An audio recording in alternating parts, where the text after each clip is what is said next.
Hello everybody, welcome back to another video. My name is VideoGamezYo. If you don't know who I am a professional Mortal Kombat player for CGL. You probably do know though, because I make a bunch of videos on this channel, and today is no different. Here's another video for you guys. Today we're going to be looking at how to determine what playstyle fits you the best. Now this is a question that is quite open-ended really, but I'm going to try and basically whittle it down into little sub-points, so it makes it easier for those of you that are struggling to pick characters that have certain playstyles, or struggling to just play the game because you're in kind of like a playstyle crisis. It will help you guys be more aware of what you want to do in the game, and it will also make it easier for you to pick characters that do that the best, pretty much. So yeah, without further ado, let's get right in there.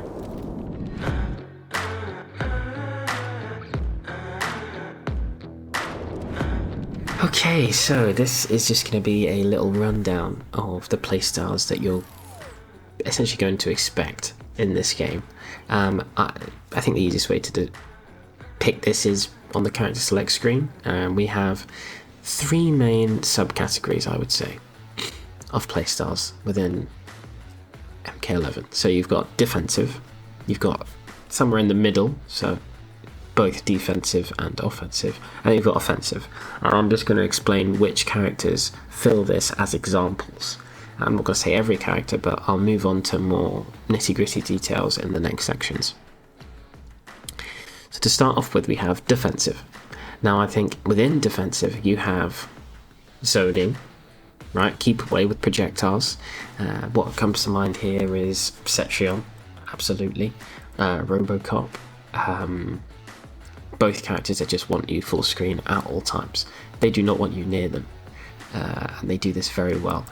You've also got Scarlet. Scarlet does not want you anywhere near her. She has long range tools that aren't very fast because they're ranged, which help you obviously confirm damage from range, and you don't have to get close, and her projectile game is very varied. She has a lot of different projectiles. A low one, she has a mid-tongue attack that can be spaced depending on your input. She has a straight projectile that's fast. You know, she has a lot of options. She has a slow, high projectile that just takes up space in that blood ball. Lots of options. So yeah, she is definitely a quintessential zoning character. But then we also have counter zoning characters, like Jade with her glow, for example. Very, very good at getting in on opponents that are trying to zone, but also play very well at, you know, playing lane, because she cannot be hit with most projectiles in the game. But then also Raiden, very good counter zoning character in that he can teleport, but he doesn't have the frames necessarily to be a rushdown character. But he's very good at, you know, laming out games because he can use teleport to do that. So those are just a few examples of those. Then we move on to the middle ground. Now the middle ground, there's a lot of characters that can be put here, because a lot of characters in this game are very versatile. There's not many characters that have just one playstyle. Like even Robocop can be used aggressively, you know, like with his command grab, but realistically he is a zoning character. Cetrion can be used aggressively, but realistically she is a zoning character and a keep away character, right? But then we move on to characters like Johnny, who can zone, but can also play aggressive, but can also put that aggression into playing just really good neutral, which I would say is defensive, because playing neutral, you're waiting for your opponent to make a mistake, or you're punishing whiffs, or whatever it is. Johnny does that very well, but he can also rush you down really, really well in the corner, for example, with his throw game. So Johnny is definitely a character that's in the middle of that. I'd also say Liu Kang is in the middle, because obviously he can zone you out with fireballs. He has very, very good zoning, some of the best in the game, I would say. But he can also rush you down with his really oppressive mids, right? But then we obviously have the rushdown category, the super aggressive, right? Also, forgot to say, Fujin just breaks the game. He could be put anywhere. I think he probably could be put in the middle, because he can literally do everything. So Fujin, like I say, it's hard to put characters in these categories sometimes because they just do so much. But Fujin, definitely, you can just do everything, so he's an outlier. But if we move on to super aggression, we have characters like Kano, Terminator, Johnny would be put in there, like I said, but he's in the middle. Baraka, Jax, super aggressive characters. Joker, to some extent, I'd say, is also here because of his fatal blow.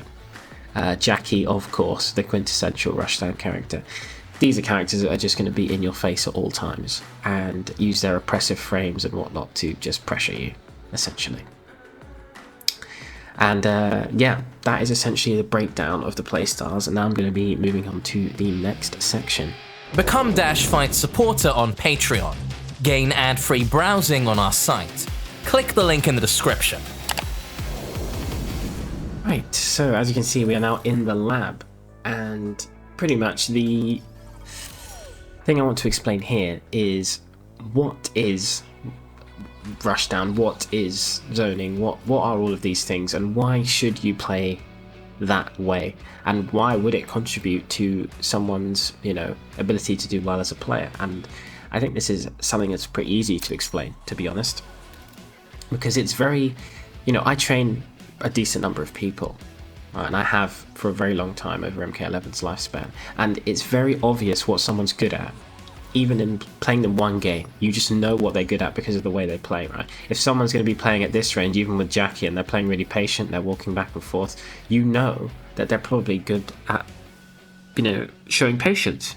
And patience is good with defensive characters because you can zone and counter zone, or just play on the back and just wait for your opening better. You know, a patient player that's playing an aggressive character, you want to get in there, you want to press buttons, you know, you want to use your frames.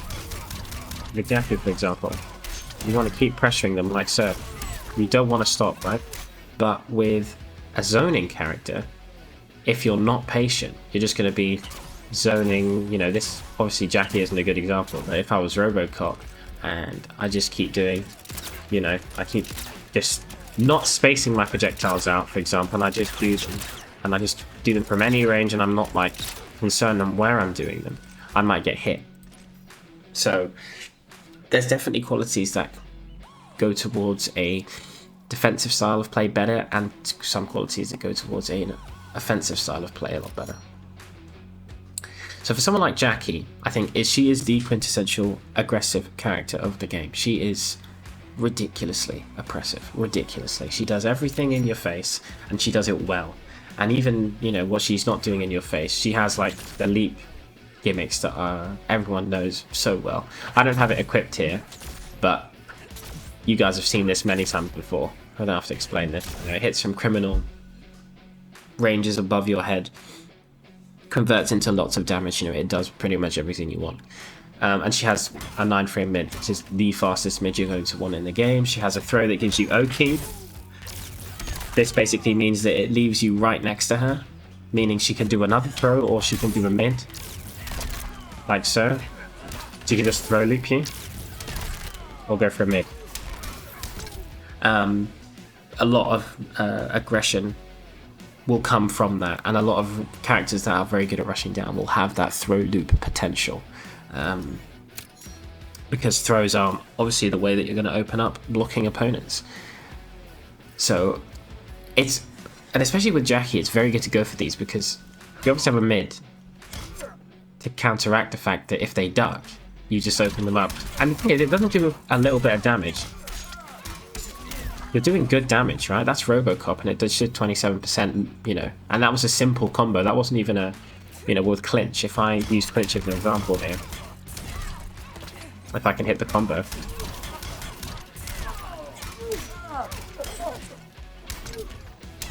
There you go. That's just one knee, and it was doing almost 31%. But this isn't a Jackie guide, but you get what I'm saying. Catch my drift. But then if we move on to something like RoboCop, this character obviously has really good movement, as you can see there. Just a little wave dash there. Very good movement, but he also has loads of health, and he has really good projectile. And obviously can amplify this projectile to do even more. He has a bomb which covers some space which he can choose the distance of.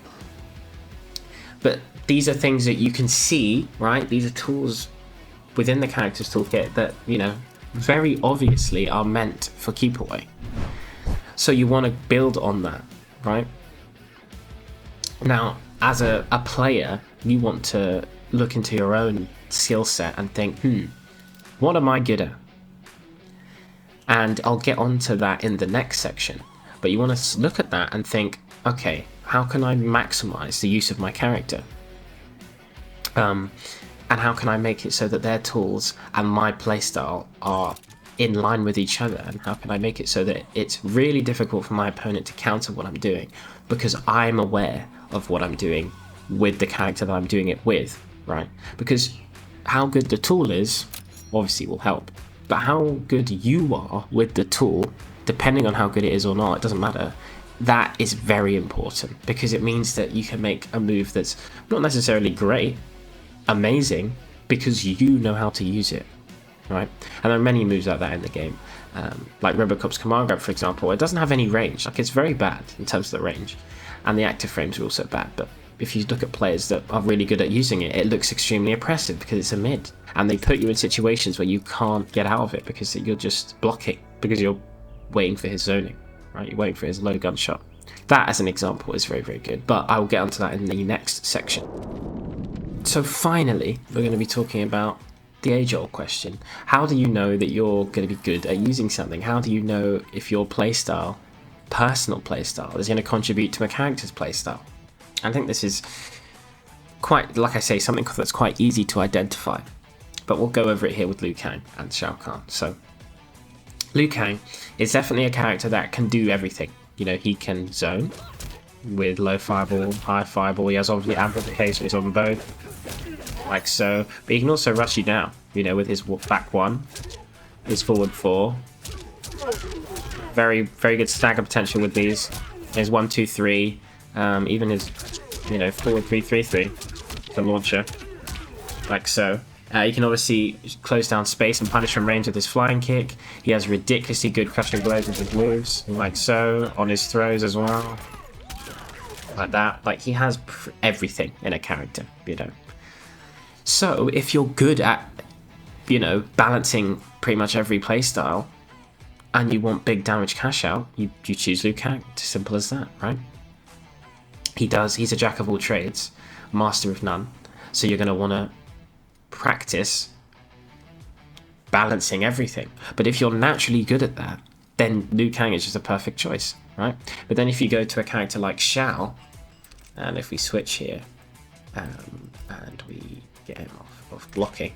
So Shao Kahn is a very much neutral-based punishing character, right?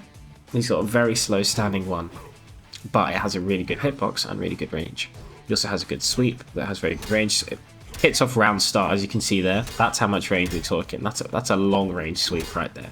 And he also has forward 2 to, you know, contribute with this. He has back 3, which can combo into a launch. He has hammer lunge, which can go over projectiles, for example. And you can convert off of it as well for really good damage. He has a lot of things that can really help close down that space and, you know, punish people for whiffing, whether that be a fireball or just like a jump kick or a string or whatever. So the difference between these two is that Shao has to be way more patient, because you can't just go in and, you know, do these things, because, you know, this is a true high, so it can be dived. This is unsafe in every respect. If you stagger it, if you do this second bit of the string or the grab at the end, it's all unsafe.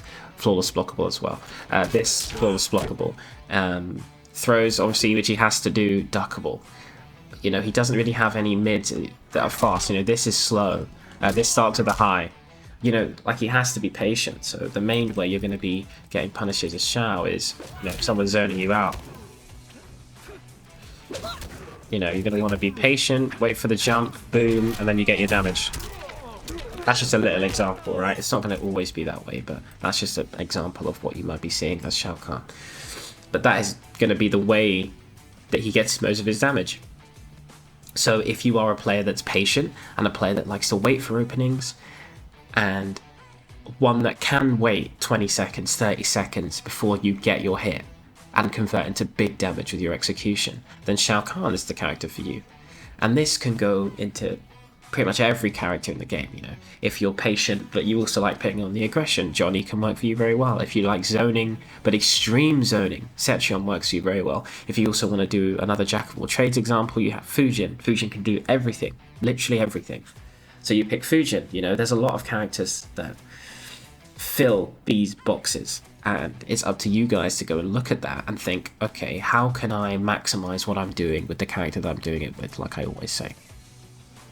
So yeah, that is going to be the end of that section. I just wanted to give you guys a rundown on some examples and how you will know what to choose when it comes to the character in the game and how it contributes to your personal playstyle and how you can maximize theirs.